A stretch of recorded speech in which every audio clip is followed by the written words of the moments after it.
구독, 좋아요. 장도영 대표가 이런 말을 했습니다. 네. 대한민국을 구할 방법은 바로 이재명 탄핵이라고요. 네. 그러니까 이재명 탄핵이 대한민국을 구할 방법이다. 장도영 대표의 발언이 요즘 이런 이재명 탄핵을 언급하는 내용들이 굉장히 많아지고 있는데 네.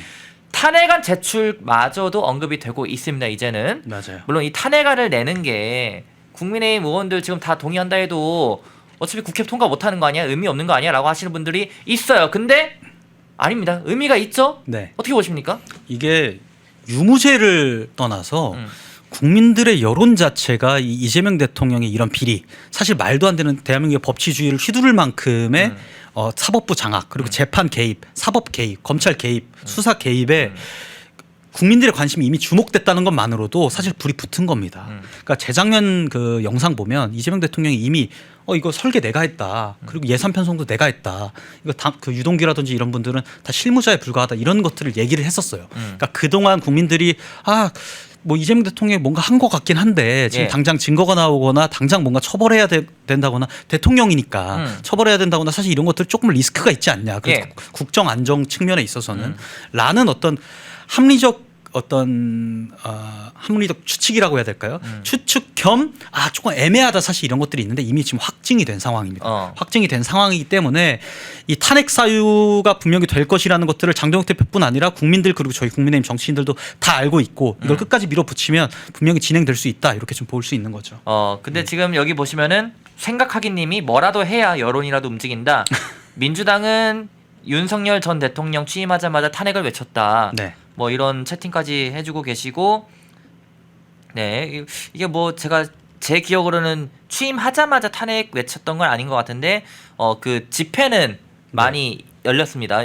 윤석열 정부 초창기 이제 1년차 뭐 2년차 때부터 그 소위 말하는 극좌들의 그런 시위나 그런 것들은 있었던 걸로 기억하는데, 그러니까 탄핵이 가능하려면요. 계속 이 카르텔을 타고 올라갈 수 있는 인과관계들이 있어야 돼요. 근데 이미 정성호 법무부 장관이 정진상이라든지 김용이라든지 면회를 다녀오지 않았습니까? 면회를 가서 앞전에 가서 야 알리바이 따라가라. 곧 이재명 대통령이 되지 않겠냐. 우리 지금 흔들리면 안 된다. 이런 얘기들을 실제로 면회 가서 얘기를 했었고 그것뿐 아니라 이번에 구체적으로 물리적으로 법무부 장관이 검찰총장에게 이런 지금 압력을 가해서 그동안 전례 없었던 항소 포기를 만들어냈단 말이에요.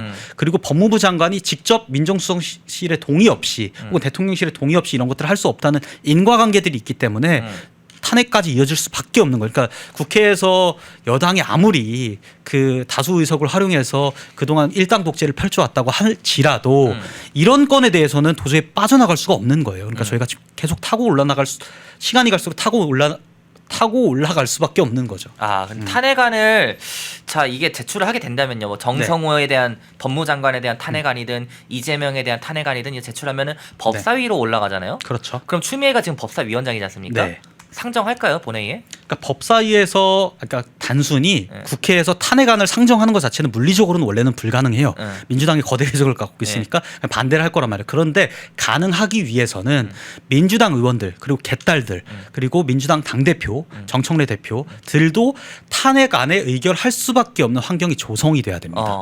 그런데 아까 제가 앞전에 말씀드렸던 인과관계뿐 아니라 지금 민정비서관 그리고 대통령실의 공직기강 비서관 그리고 법제처장 그리고 법무부 장관의 정책비서관까지 전부 다 어떤 사람들입니까? 이재명 대통령의 변호인단 출신입니다. 변호인 출신이죠. 그렇죠. 이런 것들이 국민적 여론은 국민적으로 더 많이 알려지면 알려질수록 민주당에서는 이들을 비호할 수 있는 논리 자체가 빈약해질 수밖에 없고 그냥 덮고 넘어갈 수 있는 상황이 안 되는 겁니다. 그런 불리한 상황이 발발하게 된다면 안 그래도 지금 지선을 앞두고 당정 간의 갈등이 비화될 것으로 예상되는 가운데 지선 전이 됐건 민주당이? 지선 후가 됐건 지선 전이 됐건 후가 됐건 민주당에서도 의결할 수밖에 없는 그런 환경이 조성된다. 그러니까 그에 앞서서 우리가 국민의힘 차원에서 그리고 국민들 차원에서 민주당에서 이재명 대통령 산하에서 이 카르텔이 어떤 식으로 움직였는지 어떤 식으로 조직적으로 이 지금 사법부를 장악하고 심지어는 이 재판까지 지금 좌지우지하고 있는지 예컨대 변호인단이 지금 그 사법부의 판결을 좌지우지하고 있는 거 아닙니까? 이것에 대해서 더 면밀히 우리가 검증을 하고 송곳 검증을 해서 국민들께 알린다면 분명히 이거는 가능성이 높다. 탄핵까지 가능성이 높다 이렇게 볼 수 있습니다. 자 그리고 또 한 가지 그렇죠. 네, 호스님 여론 조성이 굉장히 중요해요라고 얘기해 주셨고, 그렇죠. 네, 이런 것들이 결국 국민들을 각성하게 해야 된다, 거리로 다 나오게 해야 된다라고 그렇죠. 채팅을 주고 계신데, 자 9번째 자막을 띄워주시고요. 검사장들이 집단으로 요구를 했습니다. 네. 자, 검사들의 이제 반란이 시작된 것이냐라는 의견도 나오고 있는데, 검찰총장 대행 대장동 사건 항소 포기에 대한 경위를 설명하라. 노만석, 너 휴가 보내지 말고 지금 뭐 연차 썼잖아요 오늘. 맞아요. 이거나 빨리 해명해, 얘기해, 이런 목소리를 집단적으로 내고 있습니다. 검찰 내부에서부터요. 맞아요. 어떻게 보십니까 이건? 아까 말씀하셨던 일선의 검사들뿐 아니라 지금 지검장 18명, 네. 기청장 8명. 네. 그러니까 사실상 전부예요. 음. 모든 검찰의 지도부들이 음. 지금 항소 포기의 경위가 좀 불투명하니까 이 경위에 대해서 해명해라. 그리고 입장 표명해라라고 지금 전반적으로 다 검란이라고 저희가 하고 있잖아요. 검란. 최근에 예, 검란이 지금 발발을 한 겁니다. 예. 과거에 2013년에 그 한상대 검찰총장이 중수청 폐지를 추진하면서 예. 그에 반발하는 어떤 중수청장에 대한 감찰을 지시했을 때도 비슷한 검란이 일어났거든요. 아, 근데 그래요? 지금과 같지는 않았어요. 어. 지금과 같이 모든 검사장들 그리고 지검장들이 다 들고 일어나진 않았었단 말이에요. 어. 물론 이번에도 전부는 아닙니다. 예, 이번에- 대다수의 그렇죠. 이번에도 2명이 빠졌죠. 임은정 검사장, 임은정 빠졌잖아요. 김태훈 검사장. 예. 이렇게 지금 적극적으로 검사장임에도 불구하고 정치적 행보를 걷고 있는 검사장 2명을 제외하고 나머지 모든 지도급 검사장들과 일선 검사들까지 다 지금 들고 일어난 상황입니다. 그렇기 때문에 저는 전반적으로 이거는 지금 막을 수 없다 이렇게 좀 볼 수 있겠고, 그리고 저는 좀 포커스를 좀 잡아야 되는 것이 예. 지금 검찰 해체를 앞두고 있고 뭐 점검 유착에 대해서 얘기를 하고 있는데 저는 검찰을 지금 욕할 때가 아니다. 지금 검찰은 전반적으로 다 반대하고 있는 겁니다. 예, 지금 이재명 대통령의 어떤 탄압 그리고 수사 개입에 동의하지 않겠다는 뜻을 검찰 전체가 지금 얘기하고 있는 것이고, 예.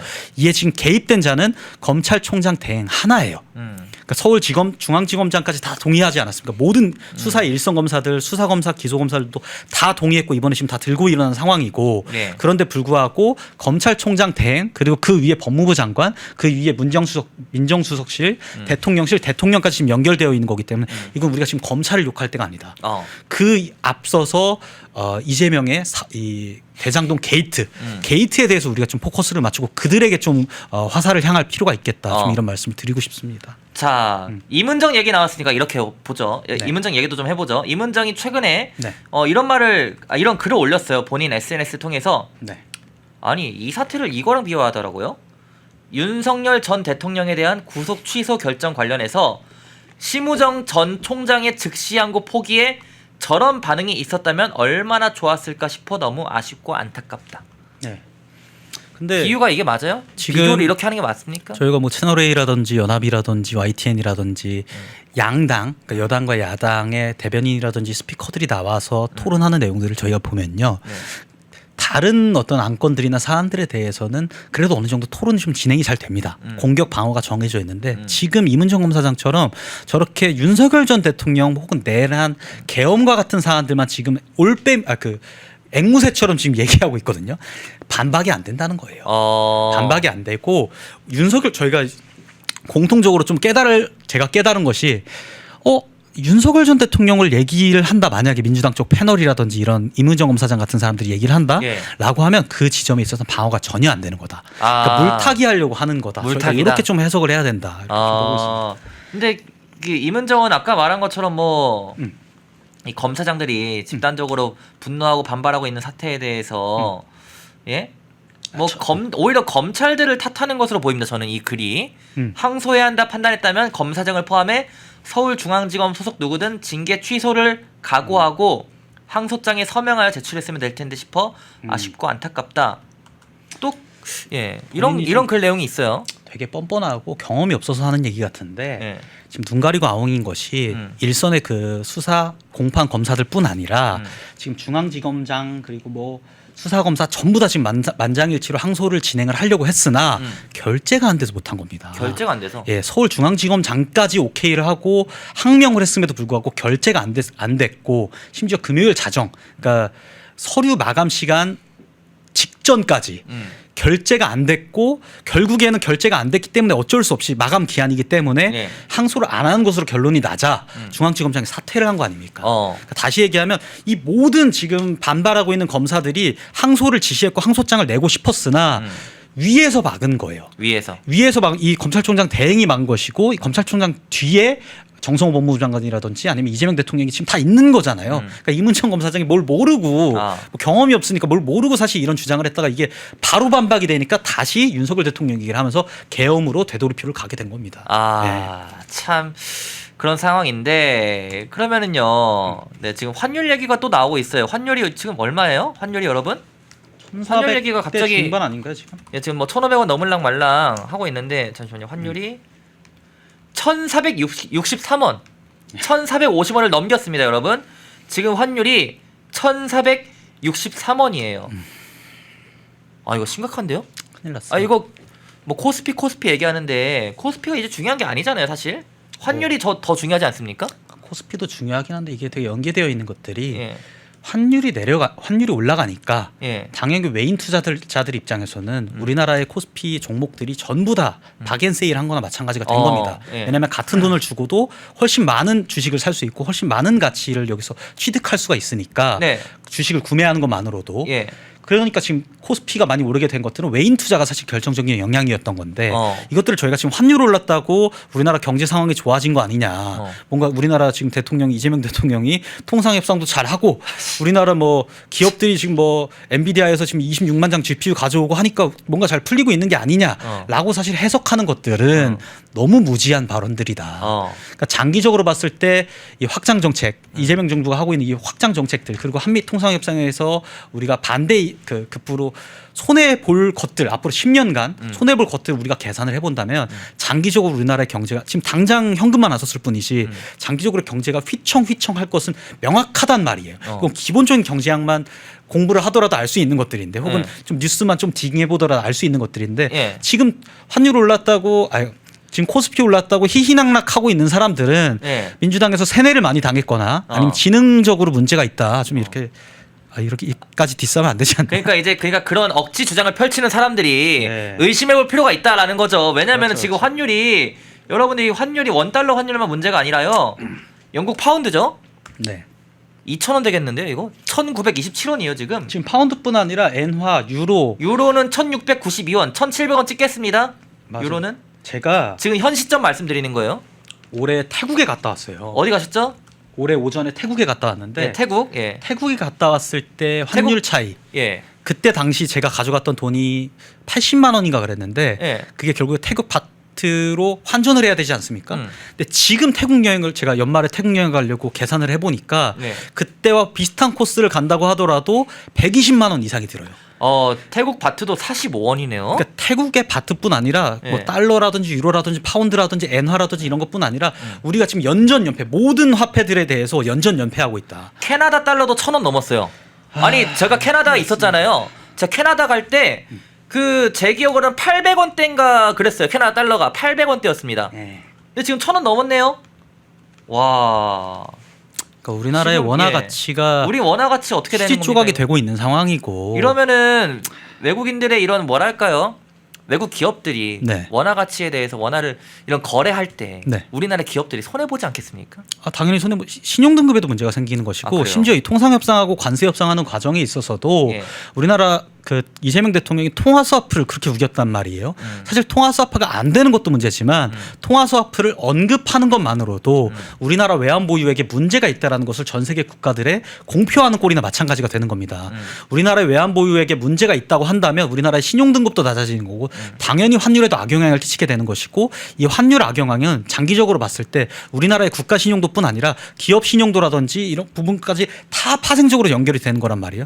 그러다 보니까 지금 우리가 지금 환율이 이렇게 상승한 데에서는 단순히 한미 통상협상에 얼마 우리가 팩트시트에 의거해서 얼마 우리가 계약을 했다, 우리가 협상을 했다 이것뿐 아니라 그동안 이재명 대통령이 관세협상이라든지 통상협상에서 본인이 똥볼을 차고 있다는 걸 감추기 위해 했던 행보들도 지금 환율에 영향을 많이 끼쳤다, 악영향을 끼쳤다 이렇게 봐야 되는 거죠. 참 지금 많은 분들이 또 특히나 저희 방송 보시는 분들 가운데는 이제 제가 저번에 채팅 보니까 이제 외국 기업들과 이제 비즈니스를 하는 그런 분들도 많이 계시고 또 네. 해외에 많이 나가시는 분들이 계셔서 가뜩이나 이 환율에 민감하신 그런 얘기들을 하고 계신 것 같은데 지금 여러분 딱 그 말이 맞는 것 같아요. 총체적 난국이다. 맞습니다. 지금 뭐 경제도 말할 거 없고 부동산 집값도 말할 게 없고요. 뭐 부동산, 경제, 민생, 네. 물가 계속 오르고 있잖아요. 맞아요. 물가 계속 오르고 있습니다, 여러분. 뭐 하나 제대로 된 게 없고 정말 이게 그냥 총체적인 난국이다. 이재명 정부가 반년 만에 지금 나라를 이렇게 총체적 난국인 상황으로 만들지 않았냐라는 그런 분노들이 나오고 있거든요. 그나마 단기적으로 반짝 효과를 볼 만한, 그러니까 장기적인 그 경제 지표를 모두 무시하고 단기적인 성과만을 노리는 정책들을 남발하고 있음에도 지금 박살이 나고 있다는 것은 장기적으로는 정말 답이 없다. 사실 이런 얘기가 되겠죠. 자 그러면은 오늘도 굉장히 좀 많은 분들이 한 1,900명까지도 보셨던 것 같은데 네. 오늘 방송 마무리 코멘트까지 좀 부탁드릴게요. 네. 일단은 지금 민주당 정부 그리고 이재명의 핵심 인사인 이 정성호 장관이 벌써 정성호 장관의 문제가 드러났습니다. 그래서 장기적으로 저희가 국감이라든지 국조라든지 그리고 이럴 때 쓰라고 만든 특검까지도 저희가 주장을 할 예정이고 끝까지 디깅할 예정입니다. 예. 이번에도 추미애 위원장의 그 민주당의 일당 독재로 인해서 아직도 간사 선임이 안 된 법무부의 나경원 의원을 비롯해서 지금 긴급 현안제를 법사위에 나경원 의원을 비롯해서 긴급 현안 질의를 위한 그런 회의를 열겠다고 했는데 그 회의도 지금 안건이 상정이 안 됐어요. 민주당에서 민주당 워크숍 뭐 어쩌고 하지 않았어요? 근데 이제는 못 막을 거다. 저희가 계속 파고들 거고 이런 식으로 계속 국민적 정서 국민들께 많이 알리면서 우리가 이런 식으로 좀 절차를 밟아 가야겠다라고 주장을 할 거기 때문에 민주당에서도 이제 더 이상 못 막는 상황이 발발할 거고 그게 앞으로 내년에 있을 지방선거까지 점점 심화될 거다. 그래서 장기적으로 봤을 때 우리 국민의힘에도 충분한 희망 그리고 이재명 정부를 견제할 수 있다는 희망이 벌써 눈앞에 좀 보이고 있는 상황이다. 그렇기 때문에 국민분들도 많이 좀 희망적으로 봐주시고 장기적으로 민주당이 어떠한 정책들 그리고 어떠한 탄압들 그리고 사법 장악 그리고 이런 부분들을 다 하고 있는지 이런 것들에 대해서 계속 주목을 해주셔야 저희한테도 또 힘이 붙을 거다. 이런 당부의 말씀 드리고 싶습니다. 네, 여러분들도 저도 한마디 드리고 싶은 게 사실 지금 검찰들이요 돌아갈 집이 이제 없어지게 생겼습니다. 없어지는 게 확정적이잖아요. 그렇죠. 돌아갈 집이 없고 집이 불타고 있어요. 불타서 없어질 위기인데 검찰들이 이제는 누구 눈치 보고 정권, 기득권 뭐 이런 다 등등 눈치 보고 알랑 방귀 끼고 그럴 때가 아닙니다. 검찰들부터 정신을 차려야 됩니다. 그리고 지금 저희가 억지로 막 이재명 정부에 대해서 억까하는 게 아니라 환율 문제는 굉장히 심각한 거예요. 코스피 오르는 게 대수가 아닙니다. 베네수엘라도 코스피 엄청 올랐습니다. 고공행진을 했어요. 베네수엘라 달러 여러분 알아주십니까? 베네수엘라 머니 알아주십니까? 휴지 조각. 왜냐? 환율 때문에 그런 겁니다. 나라의 원화 가치가 떨어지면은 그렇게 되는 거는 뭐 불보듯 뻔한 일입니다.